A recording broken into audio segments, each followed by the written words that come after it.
director regional del SRI, y pues conversábamos fuera de micrófonos, señor Marín, respecto a algunos temas del SRI. Vamos a conversar, vamos a desmenuzar para que nuestros oyentes tengan claro. Comenzaré por hacer una breve historia. El Ecuador no tuvo o no tenía cultura tributaria, y esto con el trabajo del SRI avanzó, y avanzó de tal forma que hoy la gente siente y percibe que en el SRI, si tiene una demora, un problema, va a arreglar sus problemas. Es decir, no lo van a coartar, no es que te van a poner en línea, te van a poner bandera negra, no, a ver, ¿cómo vienes? ¿Cómo arreglamos? ¿Qué tienes? Y eso es importante. Con ese camino yo veo también que la gente siempre pide su factura, siempre está preocupada del tema, y ya repito, hay una cultura, que ojalá hubiera esa cultura en el tema de los seguros, ¿no? El Ecuador no tiene cultura de seguros, y nadie quiere coger ni seguro. Estoy hablando ya esto en la parte personal, de salud y de vida, y el IES tiene complicaciones, ni les gusta a mucha gente. Yo entiendo que el IES es un desastre, pero menos mal, o sea, lo menos por lo menos de lo más. Así que, don Carlos Marín, mi primera pregunta: ¿cómo ha ido este año? ¿Cómo va la recaudación y el trabajo que hacen ustedes en beneficio del Ecuador? Buenos días, bienvenido al Diálogo y a I99 TV y FM. Soy Eduardo Mendoza Paladines. Sí, buenos días nuevamente, muchas gracias. Muy acertados sus comentarios. La administración tributaria lleva un poco más de 25 años trabajando fuertemente en la consolidación de la cultura tributaria. Y solo para explicar las dos grandes razones por las que se ha podido obtener estos resultados: primero, por la capacitación, la asistencia, el acompañamiento para el cumplimiento de las obligaciones tributarias. Y por otro lado, no menos importante, el control tributario. Estas dos acciones, implementadas durante tantos años con mucho énfasis, han logrado que la cultura tributaria se consolide en el país. Las declaraciones de impuestos van bastante bien. Nosotros tenemos en el mes de mayo de 2024, que ya se obtuvo la recaudación del incremento del 15% del IVA, el SRI recaudó 1.701 millones de dólares en mayo, y desde enero hasta mayo de este año llevamos una recaudación de 8.726 millones de dólares.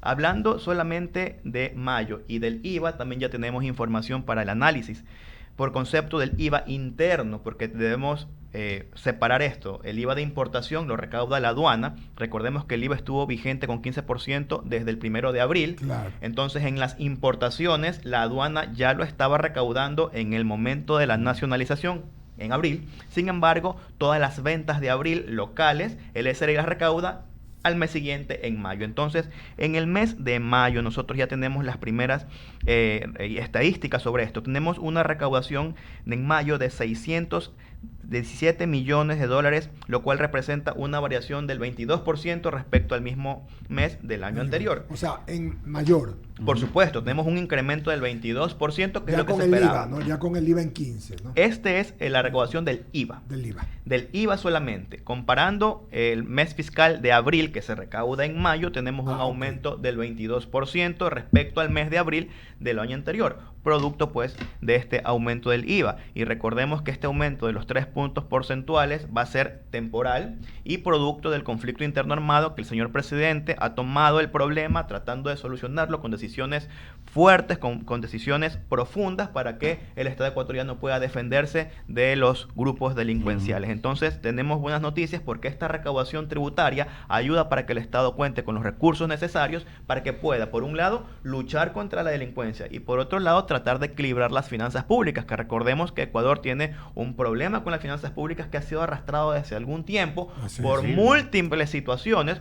Esto no es algo que solo le pasa al Ecuador. Recordemos que el Banco Central dice que este año el Ecuador va a crecer solamente el 0.81%, 0.81%, menos del 1%. Sí. Y esto se refleja en Latinoamérica y en muchas otras regiones del mundo. Entonces son problemas mundiales que Ecuador está tratando de tomar el problema de la raíz y tratar de ejecutar acciones importantes para que el Estado pueda contar con liquidez y poder satisfacer, que al final del día lo que necesita es satisfacer las necesidades colectivas de la población.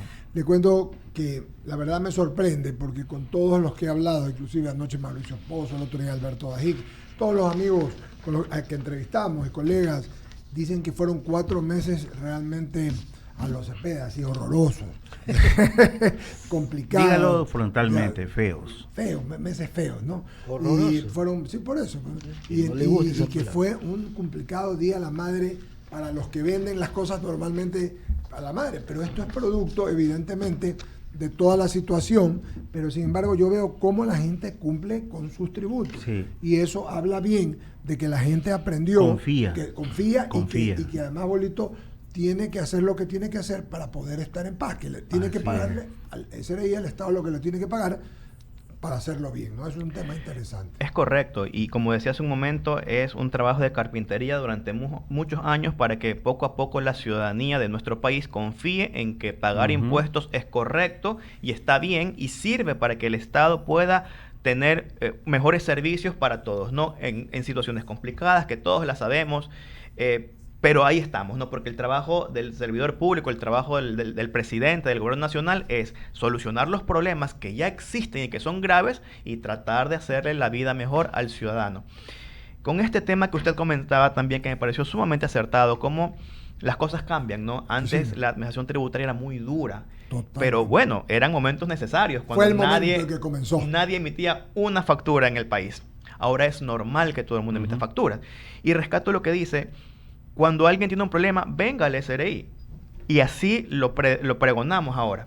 No es lo mismo cuando un contribuyente viene y me dice: tengo retrasados 5 meses de declaraciones de IVA y retenciones en la fuente, debo $50,000. Ya están como deuda. Quiero que me ayuden. Perfecto, venga, señor. No le hacemos coactiva, no iniciamos un proceso coactivo, le damos un plazo prudencial para que pague, venga, converse, acérquese. Pero ¿qué pasa con el que no se acerca? El que por el contrario se esconde. Entonces ahí sí, cuando tienes deudas, ¿cuánto? O Se asusta. se asusta.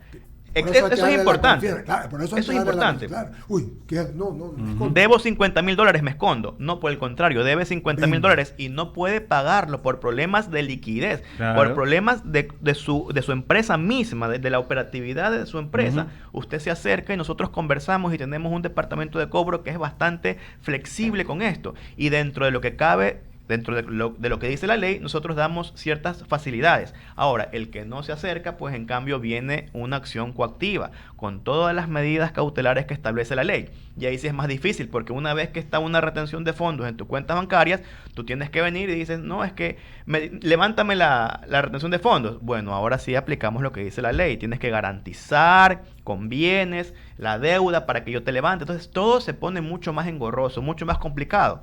Por eso es mejor, cuando tú tienes una deuda tributaria, acércate a la administración tributaria, conversemos y vamos a tratar de colaborar. Vamos a arreglarlo, vamos Correcto. a buscar un camino, no te vamos a asfixiar. Licenciado Segarra, ¿quiere ir usted, por favor? Para que después vaya Don Bolo. Gracias, director, ¿cómo le va? La verdad que a veces uno se pone a pensar en el servicio de rentas internas y es como establecer un ogro ahí, ¿no? Una institución que me da miedo, una institución no tan amigable. Y lo que creo que se debe cambiar en ese sentido es que sea amigable con la gente. Yo sé que es un proceso largo, que han venido desarrollando esto, que están en cada una de las áreas generando esa confianza para poder tener, en caso de aquellos que tienen problemas, deudas con el servicio de renta, se puedan arreglar. ¿Esa cartera vencida que ustedes puedan tener de alguna u otra manera tiene un monto bastante considerable o no? Sí, por supuesto, son miles de millones de dólares que tenemos en una cartera firme, porque aquí hay que diferenciar dos situaciones jurídicas de la cartera, ¿no? La cartera que está impugnada en los tribunales no está firme, no es exigible para el cobro, y la cartera que ya está en firme, que pues ahí sí tenemos que cobrar. Pero recordemos que nosotros cobramos conforme dice la ley. Iniciamos procesos de ejecución coactiva, ponemos medidas cautelares de retención de fondos, prohibición de enajenar bienes inmuebles y bienes muebles. Antes incluso existía la prohibición de salida del país, que eso ya no se usa. Sin embargo, con estas medidas cautelares sobre los deudores, muchas veces no se logra recaudar. ¿Por qué? Porque una persona que tenía una compañía, que tuvo una deuda tributaria grande, poco a poco esa compañía se fue, digamos, deshuesando, y cuando llega el SRI, cuando termina un juicio, después de largos años llega el SRI a cobrar y esa empresa ya no tiene bienes. Entonces ese es el problema que provoca que no se puedan recaudar los impuestos vencidos de empresas que ya no tienen bienes. Ahora, ¿sí ha habido acercamiento de aquellas empresas que han tenido problemas para solucionarlos los mismos? Sí, es correcto. Siempre hay acercamientos y mucho más ahora que está en vigencia la remisión de intereses, multas y recargos de obligaciones tributarias que conversamos hace un ratito. Este es un momento crucial. Esta remisión de intereses incluso es mucho más beneficiosa que otras, porque le voy a poner un ejemplo. Siempre cuando hay este tipo de procesos, la ley dice, págame el 100% del capital hasta tal día y te vas a beneficiar de la remisión de todos los intereses, multas y recargos. Ahora la ley dice eso, pero aparte dice, no importa que no pagues todo. Todo pago parcial, todo abono que tú realices hasta el 31 de julio de 2024, igual se va a cargar solamente al capital de la obligación. Entonces, esto es sumamente importante y beneficioso. Le voy a poner un ejemplo práctico. Estamos llamando a compañías que tienen litigios tributarios, en donde hay varios ejemplos. Por ejemplo, demandan en el Tribunal Contencioso de lo Tributario.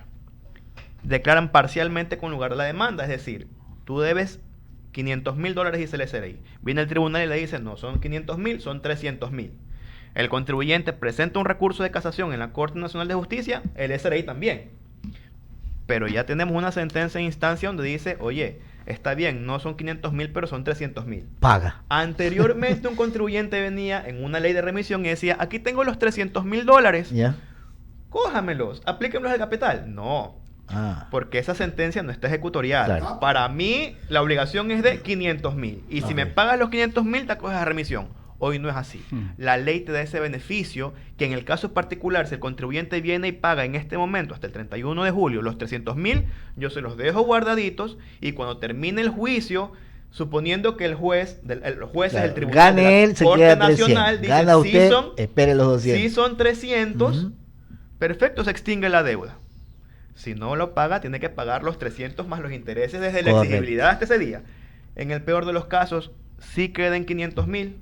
Ya no me va a pagar los intereses de los 500,000, sino solo del excedente de 200,000 porque ya me pagó al capital. Entonces es sumamente importante que los contribuyentes conozcan que este proceso de remisión es distinto a los anteriores, tiene este beneficio y es muy beneficioso para esas deudas antiguas que están en los tribunales. ¿Los deudores son más jurídicos o naturales? Jurídicos. Siempre hay más deudas de empresas. Ya, ¿y por qué se da eso? Porque... Pero es que, ¿sabe cuál es el problema? Digo por experiencia, la he vivido. No puede ser que una empresa no pague al servicio de rentas internas. Eso no lo termino de entender yo. O sea, que un ser humano como tal, una persona natural, chévere, pero una persona jurídica que tiene una empresa constituida. Un MIPE, Javier, una empresa pequeña. Sí, pero ya gente de empresas grandes, yo no termino de entender cómo le pueden. Bueno, nosotros justamente tenemos este grado de acción dependiendo del tipo del contribuyente. Como usted lo menciona, sí somos bastante impulsivos e intensivos en el control de empresas grandes. Le voy a decir así, crudamente. A los empresarios no le hacen nada y a los más giles les caen encima. No, por el contrario. A mí no me ha pasado el caso. Créame, yo cumplo con el servicio. Pero a los más giles se le cargan. No, por el contrario. Por ejemplo, tenemos nosotros el catastro de 500 grandes contribuyentes. Nosotros no permitimos que un gran contribuyente no presente una declaración. Si no presenta, al día siguiente lo notificamos. Un gran contribuyente que no paga una declaración, al día siguiente le estamos diciendo tú me debes. Lo hacemos muy intensivamente justamente porque hay grandes patrimonios que ellos pueden pagar. Las medianas empresas y las pequeñas empresas son las que por lo regular, con los problemas económicos actuales, tienen ciertos problemas de liquidez y a eso es a los que nosotros les decimos venga a conversar, porque si no viene, ahí sí se impone engorroso el tema con las coactivas. Pero estamos prestos para conversar con todos los ciudadanos, grandes y pequeños, con todas las empresas grandes y pequeñas, para poder llegar a acuerdos que permitan satisfacer las obligaciones. Pero quería conversar también de cómo va la recaudación de esta remisión de intereses, multas y recargos. Que es bueno, a ver. Al momento, a nivel nacional, ya llevamos $238 millones de pago. Esto ha provocado que estas personas se les condone $138 millones. Entonces son beneficios sumamente importantes. Claro. Y aquí en Guayas llevamos una recaudación de $62 millones por esto de la remisión. Considerando que tenemos el mismo beneficio desde que pagabas en enero igual Hasta si la lo pagas en 31 de julio. Y por lo regular, las personas siempre esperan a los últimos días para bien pagar. ecuatoriano. Sí. Entonces estamos esperando nosotros tener una visita masiva de ciudadanos, de empresas en los últimos días de junio, los primeros días de julio, para que aprovechen este beneficio, que repito, es sumamente interesante. Si pagas toda tu deuda, te condonan el 100% de todos los intereses, multas y recargos. Pero si abonas algo, lo que sea, el monto que sea que abones, ese abono se va a cargar al capital y no al interés, porque recordemos que el Código Tributario dice, si tú tienes una deuda de 500.000, ahí hay intereses, multas y recargos. Si tú me pagas 200.000, no se va al capital. Primero al interés, luego al impuesto y al final a la multa. En este caso yo extraigo todo, dejo el impuesto nada más, cojo tu abono, lo cargo al impuesto y reliquido todo. Entonces es sumamente beneficioso Es que los decir, contribuyentes no sepan es, eso. Claro. repitámoslo, ¿verdad? Normalmente cuando tú tienes unos atrasos, tú pagas y se carga la mora. Se carga a la mora, Claro. a la deuda y no al capital. Correcto. Acá están cargando el capital. Eso es importante. de aclarar, Sumamente súper beneficioso. Hasta el 31 de julio, todo contribuyente que pague sobre sus deudas de antes del 2000, hasta el 31 de diciembre de 2013 tienen este beneficio. Declaraciones atrasadas, por ejemplo, usted no ha presentado su declaración, la presenta sin intereses ni multas. O un contribuyente que, pongo el ejemplo, ha pagado $10,000 de impuesto a la renta, no, pero no eran 10,000, eran 20,000. No espera que le hagan un control tributario. Mejor en este momento sustituya, pague sin intereses, multas y recargos. Y peor aún las deudas grandes y las que están en litigio, que un contribuyente bien pueda aprovechar o para zanjar el litigio o al menos para pagar lo que ya perdió en primera instancia. Entonces son condiciones importantes de esta ley que benefician a la ciudadanía. Bolívar. Gracias. ¿Cómo se llamaba este tema cuando uno paga interés sobre interés? Tiene un nombre.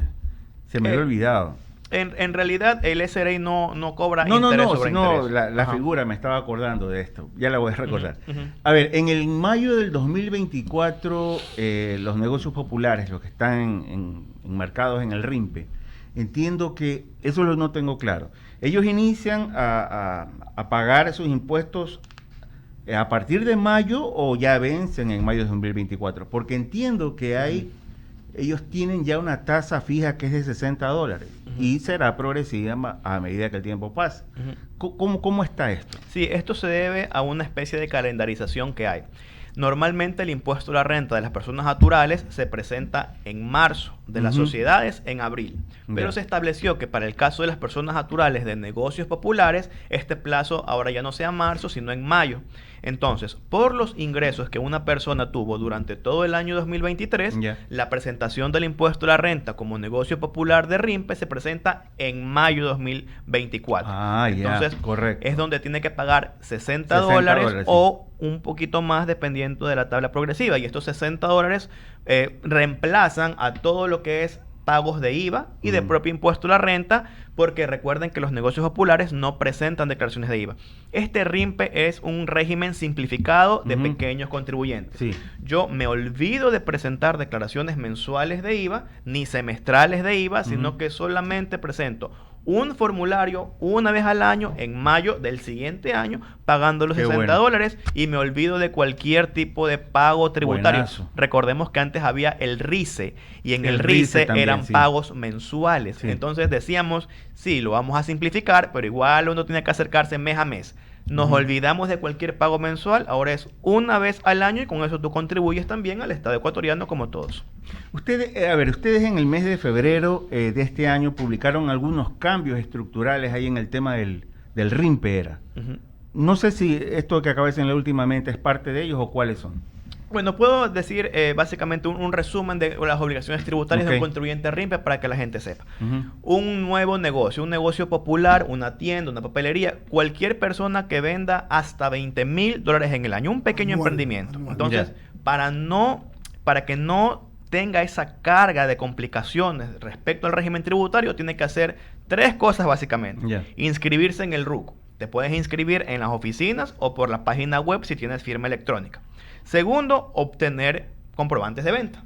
Notas de venta si es que quieres emitir documentos físicos o facturas electrónicas si es que quieres emitir facturas electrónicas. Antes solo podías emitir documentos físicos. Ese es un cambio. Solamente una digresión. Hoy todo el mundo O sea, una vez que ya uno compra algo o adquiere algo, inmediatamente se emite una factura electrónica. Que va hasta ustedes, ¿verdad? Todos tienen la obligación de emitir factura electrónica, excepto los contribuyentes RIMPE de negocios populares. Bien. Entonces, ellos tienen las dos opciones, o notas de venta física o facturas electrónicas. Uno de los cambios es que antes la normativa decía solo nota de venta física. Entonces, una papelería decía, oiga, pero yo ya no quiero emitir papeles, Claro. yo también quiero factura electrónica. No. ¿Por qué? Por la ley, el reglamento, la resolución. Ya eso cambió. Tú decides o notas de venta o factura electrónica, pero los negocios populares, Ya. luego de $20,000 ya no es tu decisión, solo factura electrónica. Entonces le decía 3 cositas: inscribirse en el RUC, tener tus comprobantes de venta, y la tercera, la declaración una vez al año del impuesto a la renta por los $60, que es lo que cubre todas tus obligaciones tributarias. Esas son tus obligaciones tributarias como régimen simplificado, que se llama negocio popular de RIMPE. Bueno. Muchísimas gracias, Carlos Marín, director regional. Muy claro, muy didáctico. Lo volveremos a invitar en junio, antes de que termine, para ver cómo van las cosas y recordarle a la ciudadanía que tienen esta posibilidad fantástica de poder acceder al tema de remisión, que es la ley que envió el presidente en diciembre y se aprobó, para poder ponerse al día en sus obligaciones económicas con el SRI y poder estar en lista blanca, cumplir con el Ecuador y además funcionar con tranquilidad. Sí, con mucho gusto. Cuando nos inviten siempre estamos prestos a difundir esto, y por supuesto que los contribuyentes aprovechen esta gran oportunidad para ponerse al día en sus obligaciones y ahorrar dinero, que es lo más importante. Muchas gracias por la invitación. Gracias, que tengan un excelente tengan día. muy buen día. Igualmente, muchas Creo gracias. que vamos a tener, ya está el invitado. Si vamos al corte, entonces regresamos enseguida, tenemos un invitado más por Zoom. Vamos al corte.